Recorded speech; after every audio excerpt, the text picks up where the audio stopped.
Frédéric, auditeur interne. Qu'est-ce que ça fait un auditeur interne? Grosso modo, c'est qu'on regarde un petit peu c'est quoi les risques de l'entreprise. Puis basé sur cette analyse de risque-là, nous allons faire des travaux pour s'assurer qu'on a mis en place des contrôles suffisants pour atténuer les risques qui ont été ciblés généralement par les gens qui sont à la gestion.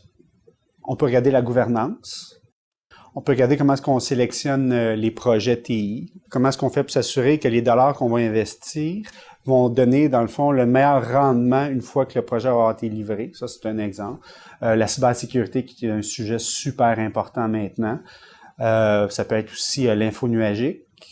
De plus en plus, finalement, les logiciels, les bases de données, etc., ne sont plus hébergés au sein de l'entreprise, mais vont l'être chez des tiers.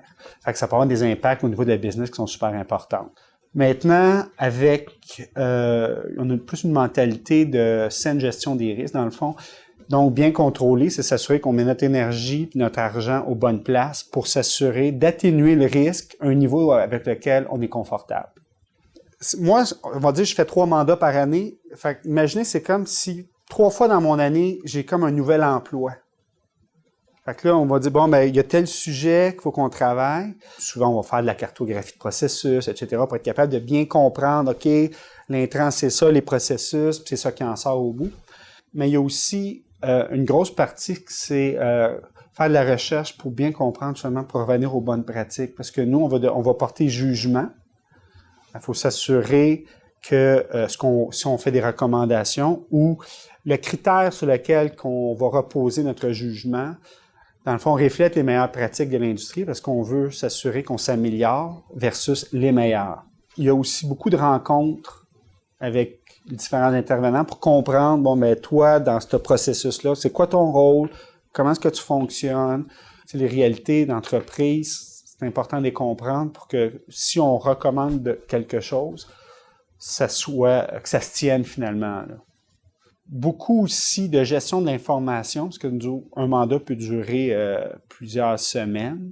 C'est cette capacité, je pense, que présentement nous avons de pouvoir faire évoluer les choses de façon concrète.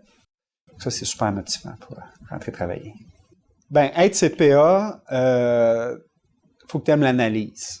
Fait que peu importe ce que tu vas faire de l'analyse de processus, de l'analyse financière, donc, faut que tu aies une certaine curiosité puis une certaine rigueur. C'est une façon d'aborder les problèmes, d'aller chercher, de comprendre la cause, les impacts, être capable de trouver des solutions qui se tiennent. Puis pour ce qui est de l'audit interne, faut que tu apprécies le fait d'être toujours dans du nouveau.